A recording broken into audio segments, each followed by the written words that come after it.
Bueno, amigos, ¿qué tal? Buenas noches. Seguimos en Redes y Poder. Ahora está con nosotros Marco Arana, el vocero y líder de Tierra y Libertad y, por supuesto, vocero de Frente Amplio. Marco, gracias por estar con nosotros en Redes y Poder. Muy amable por tu presencia. Gracias por la invitación, Alfonso, y confieso que debía haber venido antes por la invitación que me habías hecho, pero bueno, ya estamos en Lima para instalarnos. Ya, te veo de buen humor. Eso es algo importante, ¿eh? Siempre hay que estar de buen humor en la política. Sí, además que acabo de venir de una reunión de trabajo de todo el día de la bancada del Frente Amplio, ¿no? Con Verónica Mendoza y los congresistas que han venido de provincias. ¿Y cómo ven la cosa? Un avance.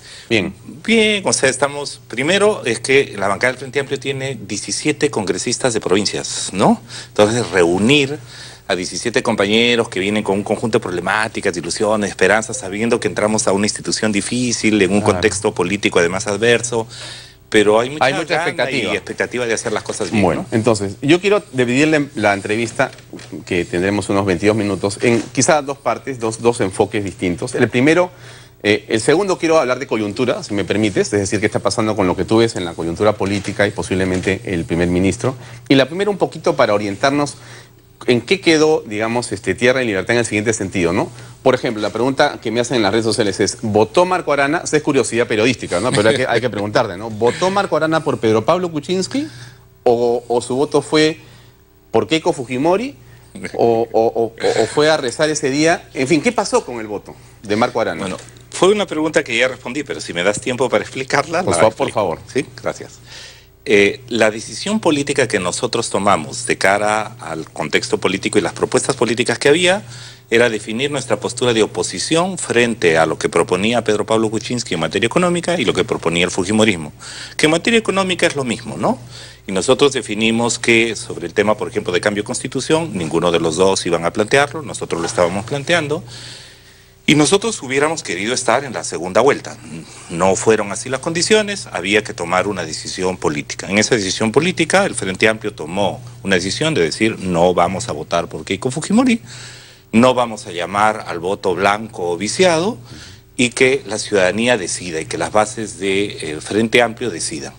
En ese contexto se tomó una decisión orgánica, ¿no? Y yo apoyé, si miran las redes, miran mis declaraciones, la decisión que los últimos días de cara a cómo se mostraban las encuestas, que había un pequeño margen de diferencia, el Frente Amplio decidió, y Verónica Mendoza salió a decirlo, vamos a llamar a votar por Pedro Pablo Kuczynski. Yo había expresado en mi organización política que asumo, estoy de acuerdo con esa posición política.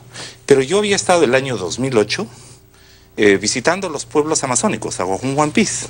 El año 2009, durante la huelga amazónica contra el paquete de políticas del perro hortelano, estuve muy cerca de esas comunidades, Aguajún Huampís.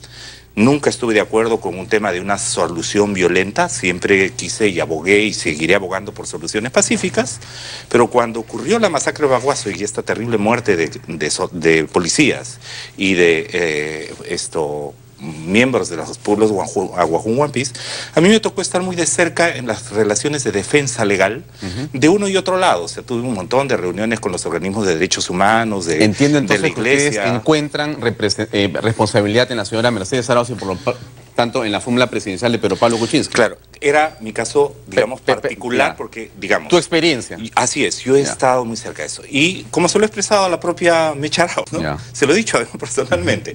Ella me dice que el informe que hizo Guido Lombardi es un informe que no tomó en cuenta su propia versión, ¿no? Y ahora Guido está en su bancada, ¿no? Y entonces... Pero tú le encontraste a ella responsabilidad política.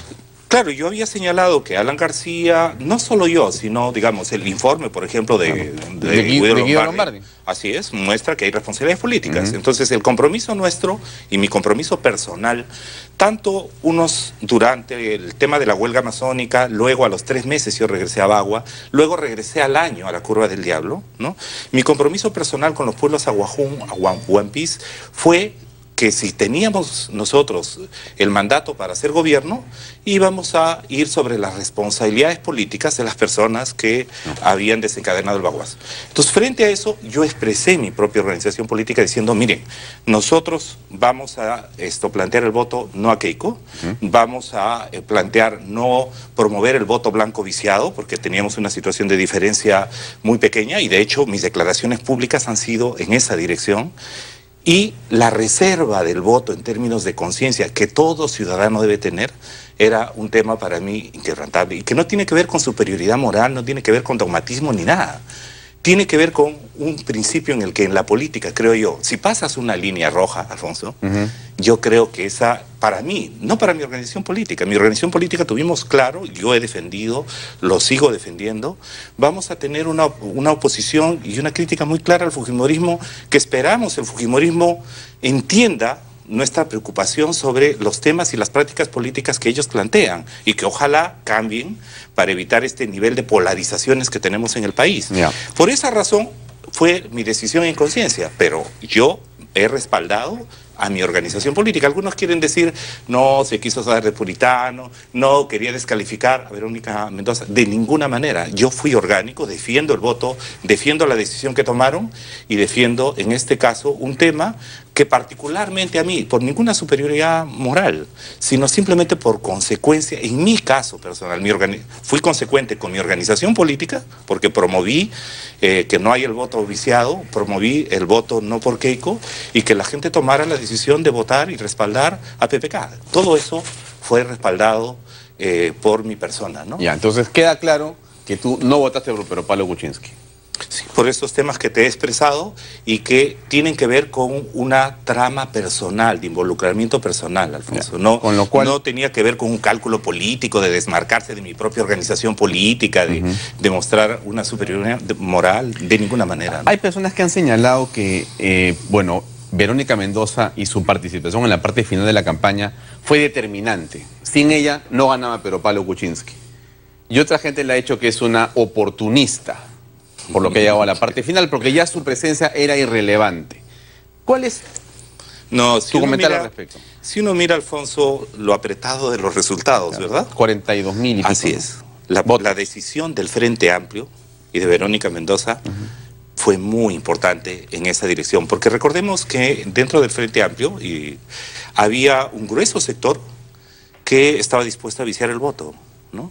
Y eso hubiera terminado, dado el apretado margen de diferencia que había en la intención de voto para Pedro Pablo o para Keiko Fujimori, sí era una decisión importante y era una decisión que además reclamaba un costo político del Frente Amplio. Por ejemplo, ahora cuando el fujimorismo quiere decirnos que nosotros vamos a gobernar o no somos la oposición, no es verdad. Nosotros somos la oposición del fujimorismo y somos la oposición del Ejecutivo.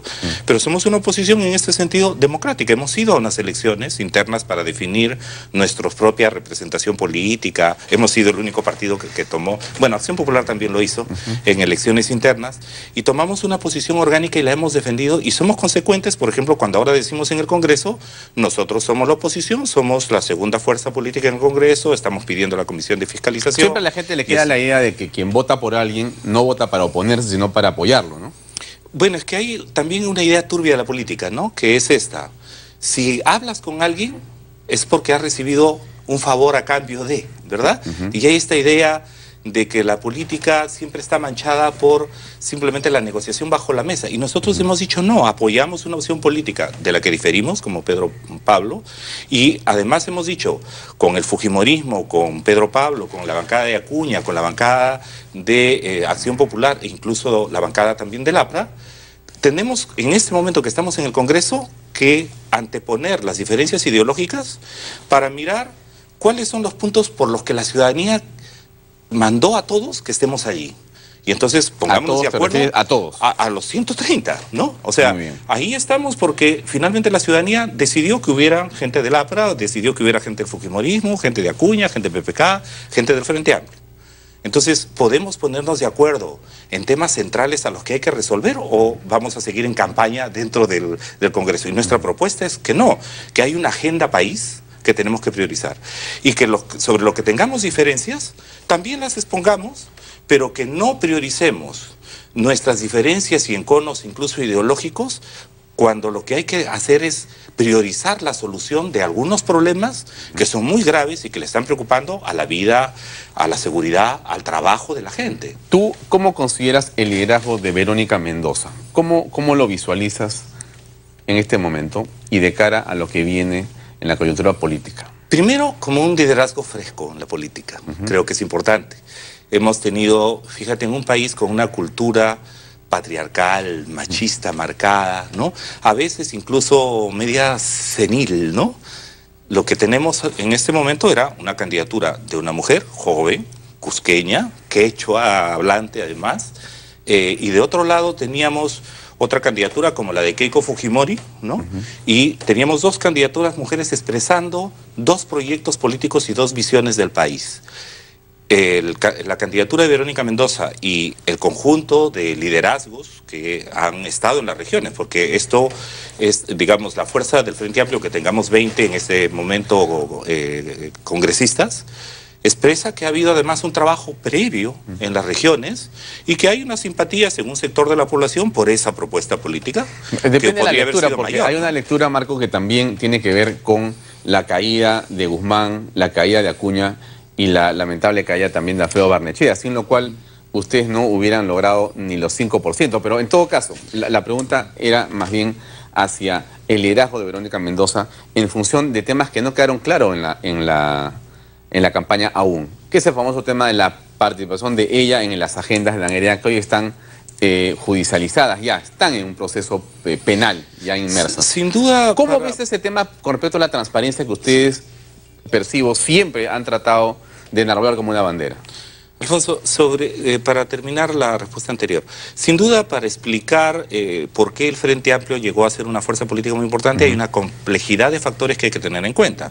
El liderazgo carismático de Verónica Mendoza, el trabajo de Tierra y Libertad que venía de hace 8 años antes, el que hayamos tenido elecciones ciudadanas abiertas, el que hayamos logrado recomponer este sueño y esperanza de sectores de izquierda que se vuelven a unir después de muchos años, ¿no? Y sin duda los otros factores que tú mencionas, es decir, otros candidatos salieron de juego, hubieron grandes errores políticos también de otros y algunos aciertos nuestros, y de otro lado hubo esta posibilidad de empatar con gente que está y de sintonizar con gente que quería un cambio. Y yo creo que todos esos factores explican, y por eso es que nosotros tenemos que ser humildemente conscientes de que nuestro proceso es germinal, nuestro proceso es todavía muy inicial. El Frente Amplio tiene apenas 1 año, hay mucho camino por recorrer, ¿no?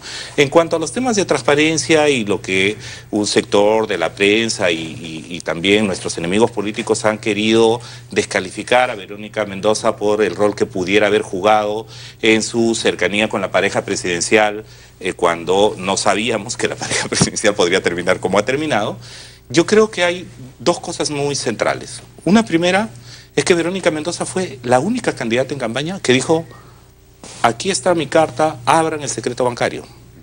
Ningún otro candidato lo quiso hacer. Ni el señora Keiko Fujimori, ni el señor Pedro Pablo, ni Alan García, ninguno de los otros candidatos quiso dar ese paso. Lo hizo, un gesto de transparencia real, práctico, no era demagógico. Pero lo que hizo Cecilia Valenzuela y la denuncia que hizo ella sobre el tema de las agendas, no trajo una respuesta así, tan así inmediata y automática, ¿no? Fue un proceso en el que entró y más bien inicialmente dijo que esto era una extorsión de la periodista Valenzuela cuando había mostrado el tema. O sea, primero dijo que no tenía nada que ver y que no se podía acordar porque había tantas cosas que ver y que, en fin... Sí, por eso lo que te pregunto es, ustedes, más que la descripción del caso, lo que pregunto es, ¿ustedes van a tener alguna actitud de transparencia frente a esto? Es decir, ¿van a aceptar una investigación donde se incorpore a la señora Mendoza dentro de una comisión en el Congreso? Por supuesto, y ha sido la primera en decir que se somete a la investigación es Verónica Mendoza. Y nosotros la respaldamos políticamente porque nos parece que es lo justo. O sea, Verónica Mendoza sabe, y ella misma lidera este tipo de opinión dentro del Frente Amplio. Nosotros no somos una organización política para delinquir. Nosotros no entendemos el espíritu de cuerpo como complicidad. Nosotros queremos, en todo caso, cuando estos procesos se dan, y por eso, por ejemplo, nos sentimos llanos a exigir el tema de que se investigue, por ejemplo, las responsabilidades de Joaquín Ramírez o de Kenji Fujimori, o que, por ejemplo, en el tema de los narcoindultos, ¿verdad? O el tema del caso de Coteva, ¿no? O el caso de la pareja presidencial, que ahora dejará el cargo, ¿no?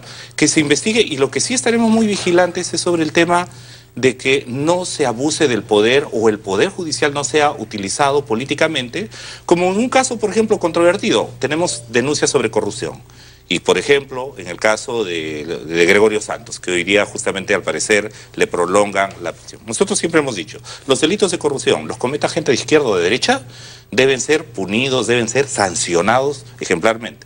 Incluso en el caso de izquierda somos un poco más radicales, decimos, no solo basta la punición y la sanción penal, sino además la rendición de cuentas frente a la población que lo eligió. Pero no se puede hacer uso y abuso del poder, pero claro, que se sometan todos los que son funcionarios y tienen una responsabilidad, se sometan a una investigación y sí estaremos atentos a que el Poder Judicial o el Ministerio Público no sea instrumentado políticamente, ¿no? Muy cortito para entrar al tema de la coyuntura. El tema del señor Pepe Lucho era, ¿no es cierto? Pepe Julio. Pepe Julio, el famoso hombre de las lentejas, ¿no es cierto? Así es. ¿Va a salir? Nosotros esperamos que el juicio proceda, están demorando porque lo han declarado un caso complejo, y nuestro reclamo sobre eso es muy claro. Está la Fiscalía queriendo, y la propia empresa minera, que el tema sea mirado como un tema de extorsión. Y nosotros consideramos, pero eso lo tiene que calificar la justicia, que es un caso de corrupción. Y cuando hay corrupción, hay un corruptor y un corrupto. Aquí las lentejas las puso la empresa, eso está clarísimo. Y hubo una persona que cometió, no un error, como dice Keiko Fujimori, todo indica que cometió un delito. Todo el peso de la ley para el corruptor y para el corrupto, y que esa investigación proceda. De hecho, nosotros aplicamos nuestro código de ética. ¿Y qué era nuestro código de ética? Fuera del partido, y hubo una expulsión del partido. Nosotros hemos tomado la decisión política. Nos preocupa que, por ejemplo, la Fiscalía tenga detenido al presunto corrupto y esté libre el corruptor. Esperamos que haya correspondencia para que ese proceso efectivamente sea ejemplarizador, para que ningún dirigente social, menos en una situación de conflicto, esté generando condiciones para negociar con plata, con vidas, incluso con vidas humanas, con trabajo, con derechos. Eso es inadmisible y hay que combatirlo y hay que denunciarlo, ¿no? ¿Ustedes estarían dispuestos a otorgar facultades legislativas a un gobierno de Pedro Pablo Kuczynski si se los pide? Nosotros estamos diciendo, en materia de lo que hemos llamado agenda país, ¿no? Nosotros pensamos, en materia anticorrupción, discutamos cuáles son las propuestas concretas. En materia de inseguridad ciudadana, cuáles son las propuestas concretas. En materia de reforma de partidos políticos, para que justamente el tema que habías estado abordando en el bloque anterior se resuelva, porque no podemos continuar con esta crisis de partidos y con esta sinvergüencería que hay en los partidos. Y en materia también de salir de la situación económica en la que estamos en el país. Y entonces la discusión es, ¿cuáles son las propuestas? Por ejemplo, nosotros decimos, Pedro Pablo ha hablado del tema de inversión en pequeña y mediana agricultura, agricultura familiar, tecnificación de riego, acceso a mercados. Bueno, discutamos, yo creo que ahí concederíamos. En materia, por ejemplo, de dinamizar la economía por el lado de promover el turismo, bajo sus diversas formas, desde el gastronómico, cultural, ecológico, etcétera, además descentralizado para fortalecer las capacidades y aprovechar nuestro patrimonio cultural, nuestro patrimonio biológico, capacitar y generar trabajo. Pero Marco, nosotros diríamos sí. Me parece interesante lo que dices, pero cuando un ejecutivo te pide que le entregues facultades, no te va a decir qué leyes va a dar. Lo que te va a decir es, oye, mira, tengo de repente estas 3 temas o 3 áreas, voy a legislar, déjame la libertad, pues es un acto de confianza. Buen dato, Alfonso, pero no nos olvidemos que Pedro Pablo ha hecho promesas. Y nosotros, cuando hemos ido a hablar con él, le hemos dicho, presidente de la República, ¿usted va a cumplir sus promesas o va a ser la desilusión como tantos otros que desgastan la autoridad y la legitimidad de la primera magistratura? ¿Han pedido un cargo público ustedes? No, que nosotros más bien hemos dicho, ¿va a cumplir sus promesas? Y él lo que ha dicho, bueno, sí, las voy a cumplir. Es más, ¿las promesas por ejemplo, a otros o a ustedes? No, a las promesas que ha hecho a los trabajadores. No, a los trabajadores, por ejemplo. Las promesas que ha hecho a los policías, las promesas que ha hecho al sector salud, las promesas que ha hecho al sector agrario, las promesas que ha hecho en materia de descentralización.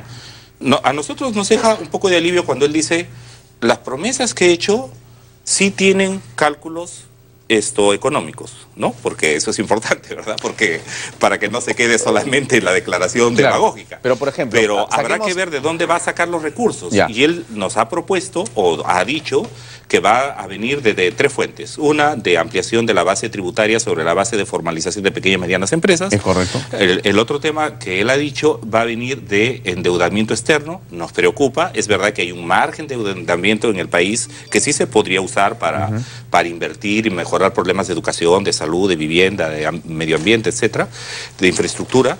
Y tercero, por ejemplo, en algo que no estamos de acuerdo y no nos ha dado una respuesta favorable, nosotros hemos dicho, y en materia de elusión tributaria, sobre el cual hay una norma, ¿verdad?, que han dejado en suspenso, que todavía y que es grave, o en materia de facilidades y gollerías que se han dado en materia de impuesto a la renta, que han generado en realidad un vacío en la recaudación fiscal. Sobre eso no le hemos escuchado decir, seguiremos preguntando, hablaremos con sus voceros y si él pide facultades legislativas, preguntaremos y condicionaremos nuestro voto a las propuestas que hagan. Hace unos minutos la agencia Reuters ha confirmado, y es una agencia prestigiosa, de que el presidente del Consejo de Ministros va a ser Fernando Zavala. Sería seguramente el domingo.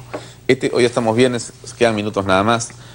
¿Tienes una opinión, Marco, con respecto a ya el nombramiento de Fernando Zavala como PCM? Mira, no es descalificación personal, ¿ya? Yo no conozco personalmente al señor Zavala, he visto por la información en internet, en los periódicos, su formación académica, la trayectoria de la que viene, etc. A nosotros, no solo a Marco Arana, a la bancada del Frente Amplio, hubiéramos, todavía seguimos esperando, se lo hemos dicho al propio Pedro Pablo Kuczynski y a Mecha Arauz, y también se lo hemos dicho a Martín Vizcarra y también a Violeta, ¿no?, que estaban en la conversación. Okay. Si algo necesita este gobierno con urgencia es mostrar el rostro social de este gobierno. Porque a la economía le fue de maravilla por el crecimiento económico, pero nos quedamos con altísimos niveles de desnutrición infantil, de anemia en mujeres, calidad educativa pública de las peores de América Latina, inseguridad ciudadana, etc. Entonces nosotros, ¿qué esperaríamos? Un rostro más social. Es prerrogativa del presidente de decidirlo. Nos parece que si ya su imagen está asociada a que ha sido un gestor de intereses, ¿no? Un lobista, de grandes intereses económicos, ¿no? Reforzar esa imagen no ayuda, pero será su responsabilidad social y política. Creemos nosotros que nos hubiera gustado, por ejemplo, hemos dicho, alguien muy dialogante, 2, libre de toda sospecha de corrupción, 3, libre de toda sospecha de narcotráfico, 4, prioridad sobre lo social, y no es por un tema de que nosotros no estemos de acuerdo que empresarios puedan intervenir en la actividad política, sino, como ha dicho el editorial del Comercio equivocadamente, sino que en todo caso, si venían de sectores empresariales, nos hubiera gustado que sean de sectores empresariales que han sido olvidados y excluidos. El sector turismo, un empresario de Gamarra hubiera sido una señal muy importante para las pymes, de la pequeña y mediana pesquería, de todo lo relacionado a biocomercio, por ejemplo, porque ahí hay un potencial enorme, o que hubiera sido alguien que viniera de los gobiernos regionales, ¿no?, o de la sociedad civil. Pero bueno, es prerrogativa del presidente. Esperamos que la decisión que toma no sean decisiones equivocadas, pero sí nos preocupa específicamente en el caso del señor Zavala, que no ayude en la imagen de que el presidente se desmarque de esa mochila pesada de haber sido gestor de intereses de grandes empresas, ¿no? Nos preocupa seriamente si es que esa fuera su decisión, y lo diremos, ¿no?, y lo manifestaremos. Muy bien, sin duda. Esa es su posición política. Gracias, Marco, por acompañarnos esta noche. Muy amable. Muchas gracias. Le reiteramos la invitación para que venga en otro momento, Marco, y podamos hablar más. Se nos ha quedado chico los 22 minutos que hemos conversado. Muchas gracias. Muchas gracias, Marco. Buenas noches. Bien, amigos, llegamos al final. Hoy día es viernes. Tómenlo con calma. Vaya a misa el domingo. Es mi sano consejo. Y el día lunes nos encontramos nuevamente en Redes y Poder. Gracias y muy buenas noches.